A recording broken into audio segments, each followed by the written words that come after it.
We play. We fight. We conquer. Welcome back to the Freak Show. I am your host, Bumpy McSquigums, and we're back with more Pathfinder and Wrath of the Righteous right here, right now. Looks like we have a whole bunch of level ups to do. We did just betray our boy Alan's trust. Lan's not super happy with us, but let's go figure out how we level everybody up and what we're going to do. As I'm sure I'm going to be terrible at this. I have been playing, if you guys are wondering, I have been playing a little bit more of Warhammer 40k Rogue Trader than I have been a Pathfinder, but I still plan to continue Pathfinder, and I'm planning to play it a bit more. I think into this next week I'll be able to do it a little bit more regularly. I've been doing a lot of admin stuff, adjusting things, and trying to make stuff work better, have better workflow, and so on and so forth. So, apologies if these episodes have been coming out a little bit sporadic, a little bit later, or a little bit further apart than maybe I wanted to, or I initially was saying I was going to do or something. I don't know. But either way, I am going to be covering this. I do enjoy playing this, and there's a lot of systems and stuff that I'm going to have to learn and figure out as we go. So I hope you guys are lenient and patient with me as I learn how to do stuff. Okay, so the Invulnerable Rager, that would be me. Level 2, Fortitude, Reflex, Willpower, can't cast spells, Rage Power, Damage Reduction, cool. Class Progression. Okay, we did that. So this is what we start with. This is level 1, and now this is level 2. Rage Power, I get extra Rage Power, and I get a damage reduction. At second level, the Invulnerable Rager gains DR. Okay, damage reduction. Is it just simple, you take, like, less damage? Alright, let's read about this here. I apologize, guys and girls. I know a lot of people already know how to play this. It's been out for a long time. I still need to learn as we go, so please bear with me. Some creatures, including many demons, may ignore certain amounts of harm due to their ability of damage reduction. This amount is subtracted from the physical damage dealt to them. Most types of DR can be bypassed by certain types of weapons. This is denoted in exceptions subsection directly. For example, DR5 Cold Iron means that any physical damage done by a weapon not made of cold iron will be reduced by 5. Okay. Some types of DR apply to all physical attacks, such DR is noted by the dash or minus symbol in the exceptions subsection. Whenever damage reduction completely negates the damage from an attack, it also negates most special effects that accompany attacks, such as injury, poison, a monk's stunning fist. Okay, I got you. Attacks that deal no damage because of the target's damage reduction do not interrupt spellcasting. Also good to know. If a creature has damage reduction from more than one source, the two forms of damage reduction do not stack. So I need to make sure I only go with this one, or if I get something that's higher. Alright. I got you. Instead, the creature will benefit of the best damage reduction in a given situation. Okay, so I can stack them for different situations. Okay, I got you. Overcoming DR. Damage reduction can be overcome by using weapons made from special materials like cold iron or adamantine. Magic weapons. Any weapon with a +1 or higher enchantment bonus, excluding masterwork. Certain types of weapons, such as slashing or bludgeoning, and weapons imbued with an alignment. Okay. Subtract 1 for every 2 barbarian levels that she, or I guess B, being a he in this situation, possesses from the damage she takes each time she is dealt damage from a weapon or a natural attack. Damage reduction can reduce damage to 0, but not below, so I won't get healed, essentially. That makes sense. Alright, that's cool. So when we go to class progression... Oh. Do I click here to choose? No, I hit next, and then that's where I will choose my stat up and everything else. Alright, I got you. Alright, we've been going heavy into athletics. And we are the most athletic of the crew, except for Lan. He has us beat. Which, let's be honest, that's not okay with us. Bam. Now we're tied with him. He'll probably beat us anyway. I'm quite perceptive, though. So there is that. I don't know how useful mobility is going to be. This skill depends on dexterity, ability score. Arm penalties, a skill check. I mean, I feel like I'm just going to be a bit more... I don't know how tanky I'm going to be. Maybe I should be getting some more mobility.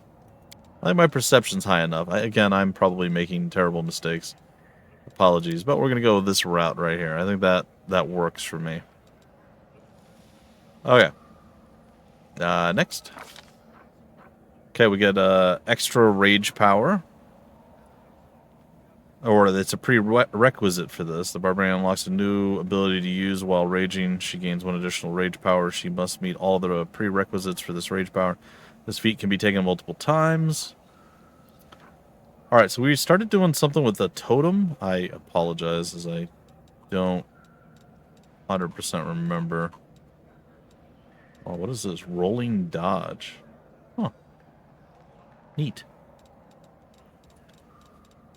Alright, we have Swift Foot. Barbarian gains a 10-foot enhancement bonus.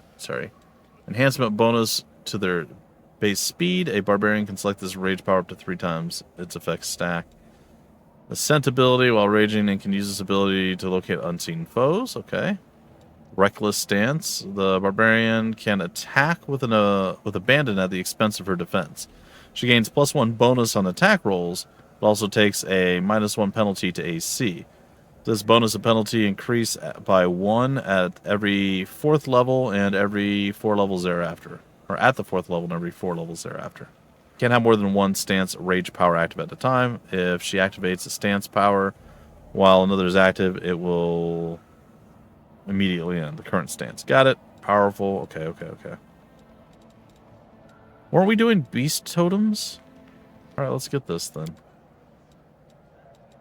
That's my rage power. I could have sworn I did this. Maybe I did this in a level up situation at a different point in the game. When we were looking at the DLC, maybe. That might have been the case. Alright. So we have Dwarven, Weapon Familiarity, Simple, and Martial. Proficiencies, Great Axe, Hand Axe, and Battle Axe. Okay, Flat-Footed 16. What does that mean? This is armor class for situations when you're under flat-footed conditions. A flat-footed character loses their dexterity bonus to AC. Character who has not yet acted during a combat is flat-footed, unable to react normally to the situation. Oh. That's interesting. Okay. I didn't even know that was a thing. Okay, and then, okay, so normal armor class, flat-footed, is 1 reduced. Touch apparently ignores some armor. Okay, neat. Okay, I think that's fine. We have done 1. Let's see if we can do this a little bit quicker. Paladin. I think we're going to continue down the Paladin line of thinking. She is very persuasive, which apparently I can't go any higher with. Oh, she has no points. Explains it. I guess I didn't get to choose anything. She just auto level ups. Okay, that's fine. Shaman, Spirit Hunter, altering this value will disable automatically leveling up. Oh, that's interesting. You know what? I'm gonna let it auto level right now. That feels bad. No, I'm gonna disable it. I want to do this manually. Wait. Are you sure you wish to proceed? Yes.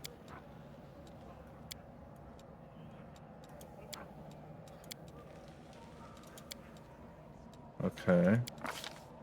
There we go. I had to switch and then I can switch back. Okay, cool.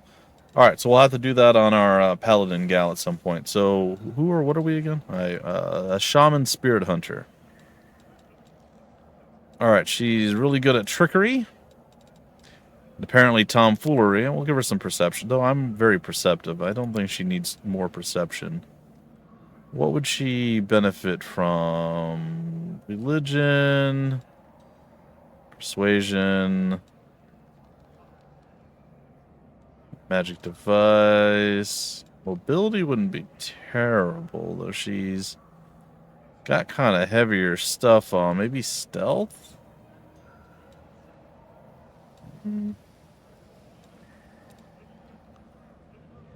Nature. Yeah, let's get some religion lore, I guess. She was already up there in that anyway, so... Did I put 2 points into that? No. Wow, that goes up so much. Why?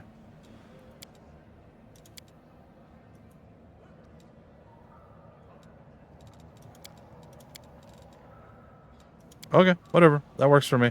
Cool. Oh no. Hex. Shaman learns a number of magical tricks called hexes, which can grant her powers or weaken foes. At the second level, a shaman learns one hex. At the 4th, 8th, 10th, 12th, 16th, 18th, and 20th level, new hexes. A shaman can select from any of the hexes available to her chosen spirit. A shaman cannot select a hex more than once unless noted otherwise. Okay. Cool. Using a hex is a standard action that doesn't provoke an attack of opportunity unless otherwise noted. The saving throw DC to resist a hex is equal to 10 plus 1/2 the shaman's level plus the shaman's wisdom modifier. Alright, ameliorating. What does that do? Oh man, there's so many things. I am so sorry, guys and gals. This is going to take a while. I hope you guys are okay with watching me figure out how to play and level up. She's our healer, isn't she?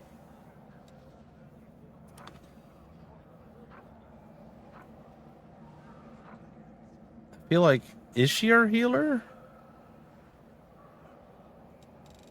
Well, if not, I mean, I can still get healing. This acts as a Cure Light Wound spell using the Shaman's caster level. Once a creature has benefited from Healing Hex, it cannot benefit from it again for 24 hours. At 5th level, the Hex acts like Cure Moderate Wounds. You know what? We're not gonna do that. Aura of Purity, Battle Master. An extra attack of opportunity each round. That doesn't sound. Chant Draconic Resilience. Evil Eye. AC ability checks. -2 penalty to one of the following. Shaman's choice. AC ability checks, attack rolls, saving throws, or skill checks. That actually seems pretty solid. This is a mind affecting effect. The 8th level, the penalty increases to -4. I actually think I might go with this. What is Hampering Hex? Take a 2 penalty to AC and command for a number of rounds equal to Healing Ice Plant, Intimidating Misfortune, Nails, Protective Secret, Slumber. Ooh, that's pretty solid too. Though I feel like I'm going to make big mistakes with that. Ward. Where creature gets +2. I mean, there's something to be said about defensive. Alright, I think I'm going to go with Evil Eye. Probably a terrible choice. I am sorry. You're just going to have to accept this and move on. I'm very curious as to what the auto level up would have done. Maybe that's the key. Let them start doing the auto level up and then go back. I heed the voice of the spirits. Okay, do you have healing? We will win this war. Lay on hands, lay on... Okay. I'm all ears. In horns and scales and other various things. Alright, a Zen Archer. I'm just curious as to what he's going to end up getting. Athletics, mobility, yeah, that tracks. Precise shot is what they're recommending. Alright. Okay, like I said, I want to take command of this. But I'd like to see at least, like, what direction they're leaning in. Oh, I didn't see what the other one was. I think Perception's still pretty good. I mean, he's tied with me on that. Is there something else that benefits? Stealth, probably. Yeah, I think Stealth is a good call there. Alright, and then Precise Shot. Oh, good. There's not really a whole bunch. And they even give me recommended stuff. Okay. You can shoot or throw ranged weapons at an opponent engaged in melee without taking the standard -4 penalty on your attack roll. Oh, when they're engaged in melee, there's a penalty. Alright. At the second level, a Zen Archer gains weapon focus as a bonus feat with one type of bow. At the 6th level, the monk gains weapon specialization with the same type of weapon as a bonus feat, even if he does not meet the prerequisites. I mean, I'm always a fan of the longbow, so I'm going to go that route. That might be, again, a terrible, terrible mistake, but that's what I'm doing. Weapon longbow focus. Okay.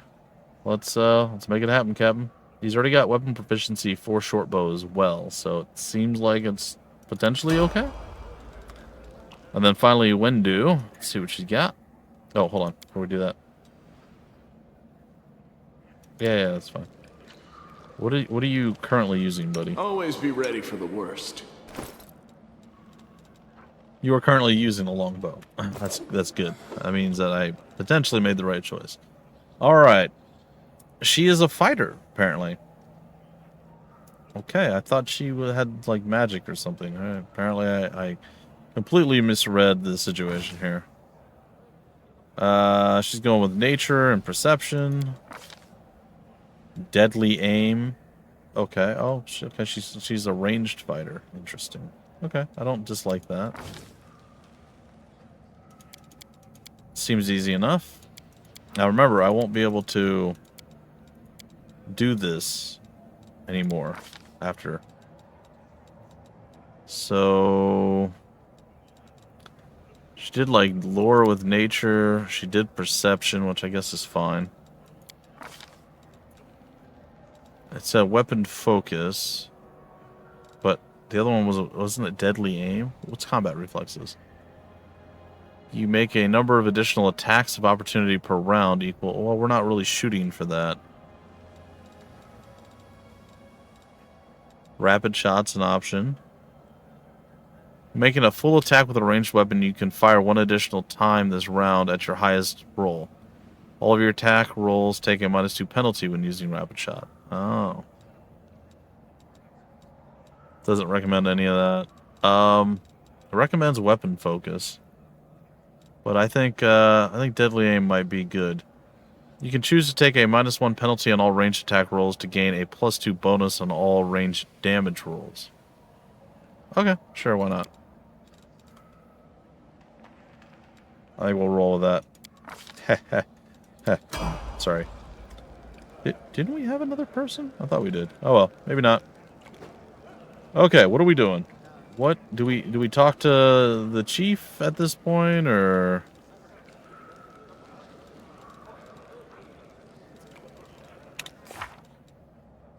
devoured by darkness? Rest in the hut. The mongrels say the shield maze leads to the surface.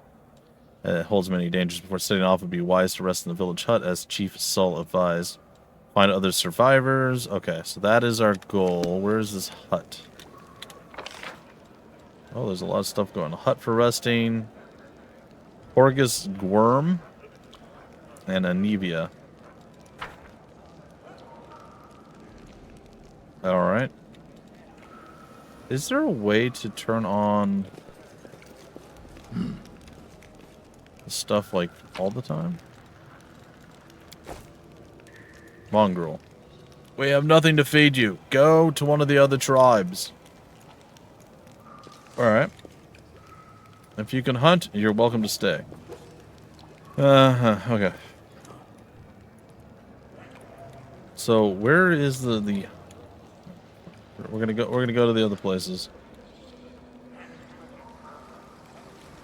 We're gonna find Anivia and it's gonna be great. And Horgus Magorgus or whatever. Move out. Move out. Yeah, there we go. Oh, here's Horgus. What you got to say, man? Finally, someone from the surface. I was beginning to lose hope. That's Horgus Gwyrm. This guy does not look. An elderly man in expensive but not ostentatious clothes approaches you. His face is peppered with several healed cuts and bruises and twisted in an expression of extreme discontent. Allow me to introduce myself. My name is Horgus Gwyrm. Yes, that Gwyrm. You no doubt have heard of me if you've spent any time at all in the city. I have a business proposition for you. Name tells me nothing. Who are you? You truly are freshly arrived in the city, then. You couldn't have picked a worse time, that's for certain. Only just arrived, and the city's been razed to rubble. You should know that you are looking at one of the richest and most distinguished men in Canabris. I may not be as well known as certain swaggering loudmouths who spend their lives traipsing from one ball to the next, but the Gwyrm Trading Company is one of the pillars of the city. I'll have you know, did you see the marquees in the square? I paid for those. tried any festival delicacies. You have Horgus Gwerm to thank for that. Alright, how'd you end up here, buddy? For a moment, Horgus's eyes focus on Camellia before he returns his gaze to you. Didn't help at all. Thank you. You don't speak very kindly to the mongrels, even though they saved your life. Ha! Kind words are for people with hours to fritter away on pleasantries. Horgus Gwerm speaks his mind, and he pays for services rendered not with kind words, but with hard coin. I gave the mongrels my dagger in exchange for their help. Its handle is worth more than their whole village. What kind of business proposal do you have here? I don't know what is happening in the surface right now, but I am determined to find out. You have no intention of seeing out the rest of your days in this village, I suspect. We must find a route back to the surface, to the city, if there's anything left of it. You seem to be a remarkably strong warrior. Thank you. Please, stand up with your flattery. Shower me with your honest praise. Come on now. Just what we need to get through these caves, and past the bloodthirsty beasts that inhabit them. You are strong. It will be no trouble for you. Keep telling me how strong I am. I like this. But I, alas, am not as fit as I once was. I can't go crawling about through caves playing as scouts. My proposition is simple. Lead me back to the city, and I shall pay you 1,000 gold coins. I suggest we help this man. It is good to have friends amongst the Canabras elite. Money first, diplomacy. 2,000 gold. I have no idea if 16 diplomacy is good or not. Deal. I'm not interested in your proposition. You know what? That's fine, man. Deal. Splendid. In the meantime, I shall sit here in the village. Alright, well, we gotta go. Go on, go on. Don't forget our agreement. If you find the way out, be sure to tell me. The Gwerm family secrets. Power twists and warps all who possess it. Once a person becomes accustomed to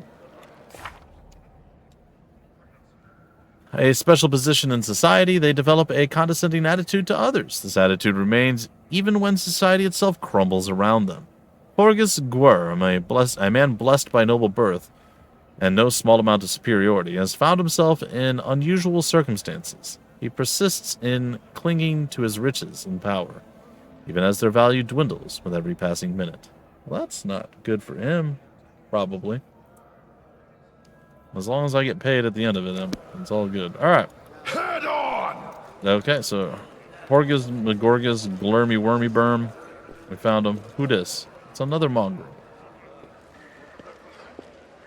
Has the maze really collapsed? I don't know. We're going to go find out in a little bit. Mongrel child! I don't even want to know what's happening up there. Lan and Wendweg are always dragging back trash from the caves. No offense. Thanks. Thanks. Okay. Well, you don't have to know. I'm going to steal your stuff, though. I hope you don't mind. Ooh, what's this? First aid kit. That sounds wonderful. Well, Anevia's here. You think her leg is fixed by this point? Probably not, but maybe. I don't even want to know. Oh, it's Horgus. All right.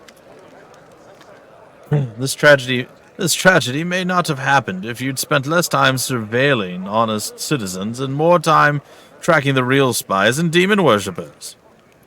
Brilliant idea. How come I didn't think of it? Now, if only the cultists would tell us they were cultists. Then we wouldn't have had to waste time investigating honest citizens who decide to go all cloak and dagger right under our noses. Okay, they're definitely friends. Horgus and Anevia sit some distance apart, sniping at one another in an idle fashion that testifies to their long acquaintance and mutual dislike. When they notice you, they quickly fall silent. Alright, what's the bad blood between you two about? What's going on? It's an old matter. Ms. Tirabade here had the notion of spying on me, then of rummaging through my goods. I ask you, do I look like a cultist? I mean, maybe. Cultists don't tend to look like cultists, you know? That's kind of the whole problem. And you, Mr. Gwerm, built a whole secret operation of buying and smuggling into the city. What was it? Oh yeah, magical weapons? How was I supposed to know that all the rigmarole with middlemen was so you could anonymously donate supplies to the crusade? Ah. Don't you see? I have a reputation to uphold. One that I value most highly. Horgus Gwyrm is a hard-nosed businessman. Not a good fairy from a tale. Yes, I care about my city. Yes, I wish to see that it's defended. That its defenders, my defenders, were well-fed, healthy, and well-armed. But to make those donations openly was unthinkable. I might as well hang a sign outside my door welcoming every sponger, leech, and parasite in the city. He's got a point, man. Look, I appreciate your help for the crusade. No jokes, you're an alright bloke.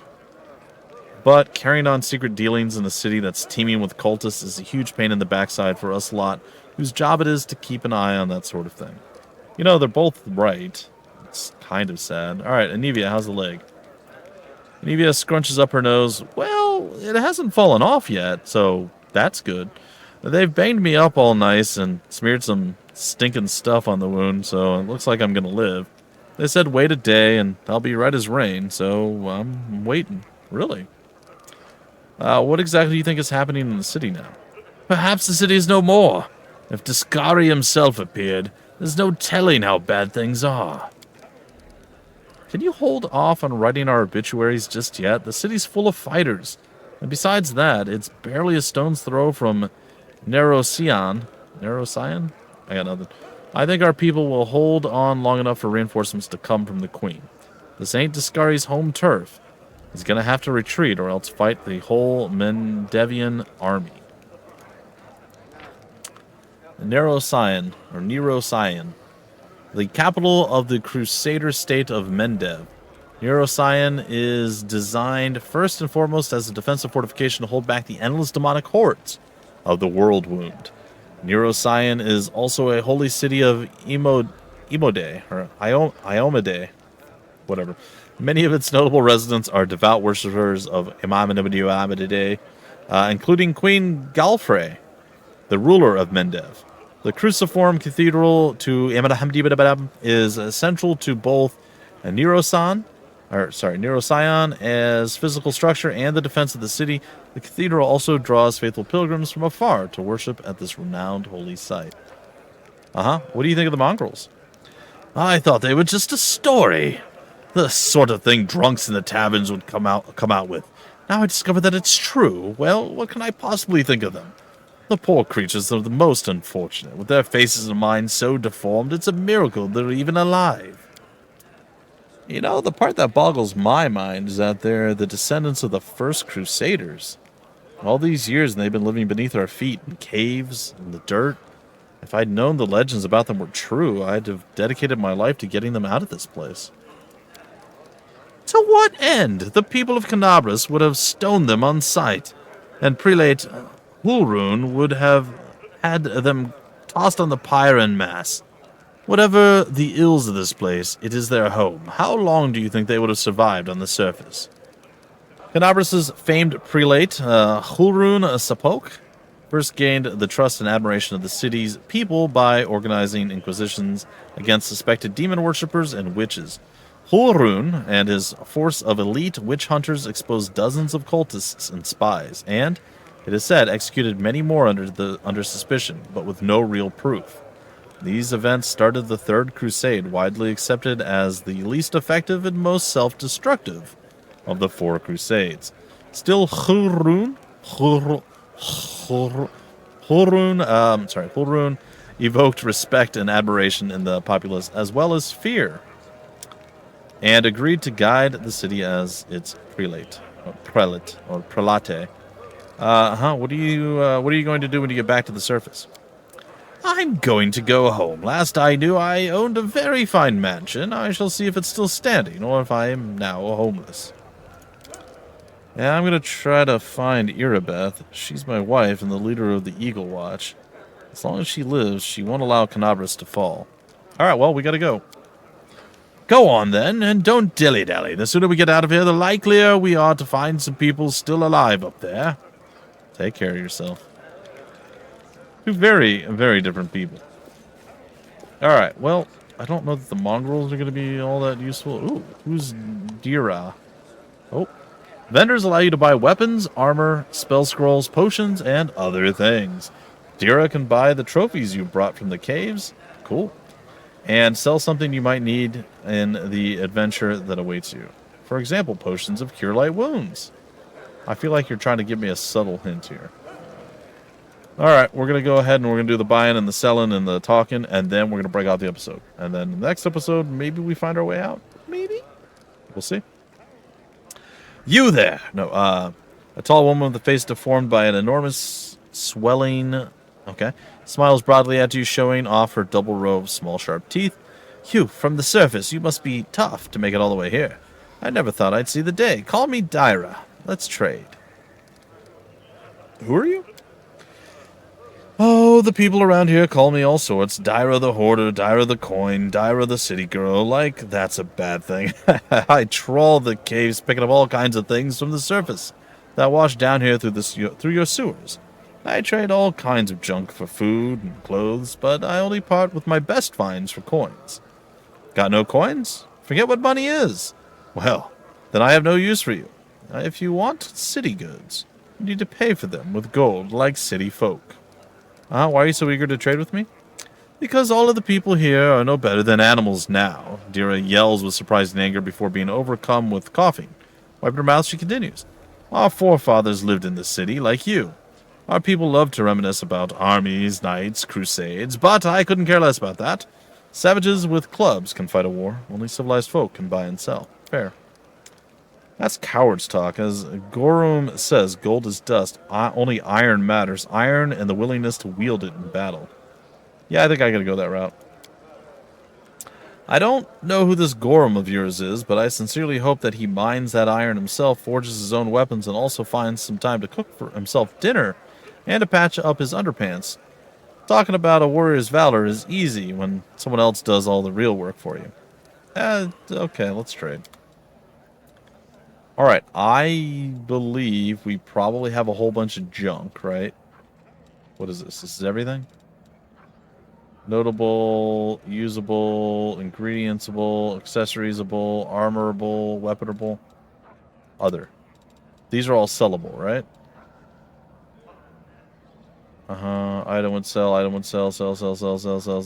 Okay, so we can bulk sell. Wait, what is this? Oh, just all of that. Okay.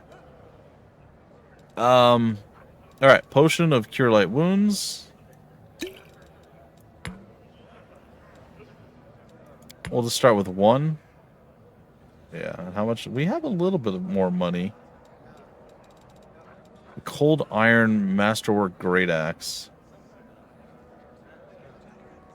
What makes it better than what I have?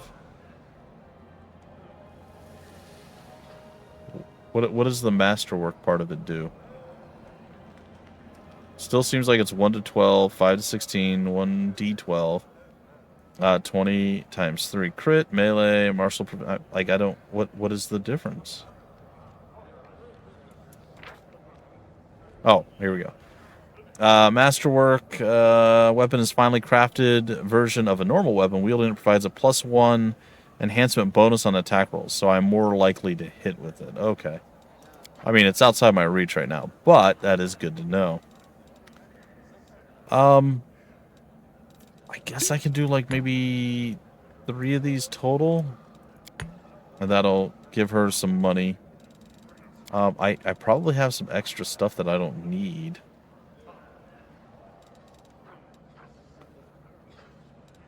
But I'm afraid to give away anything that might actually become useful.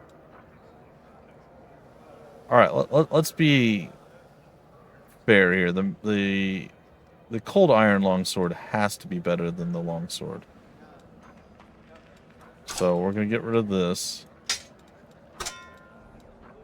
Ever-burning torch, flail, short spear, masterwork dagger, a light mace, masterwork crossbow. Alright, armor 1, 2. I don't know enough about things to sell them. So, alright, I guess this is the deal. I give her some money, we're good to go. Alright, let's take a quick peek at the map. We can't zoom the map in at all? I guess not. Horgus, Anivia. There's some loot to be had. Actually, a lot of loot to be had. So, next episode, we're going to run around. We're going to grab up the various loot things. And then we're going to go into the hut for resting. And I think that's it. And then we're done. Maybe we can explore a little bit more about the area before we leave. Like maybe here, maybe down here. But it doesn't look like there's much else here for us. We'll do the rest up. And then I guess we go this way out to tackle the maze. Let's see where that takes us. Alright, guys and gals, thanks for sticking with the channel. Thanks for checking out this episode. And I am going to be doing this a bit more regularly. I don't want it to be like 3-4 weeks, like once a month. That's not the goal. Maybe 2 or 3 times a month, something like that. I can be a little bit better. And if possible, more. We'll see. Like I said, I really do enjoy what Owlcat Games has been putting out, what they've been doing.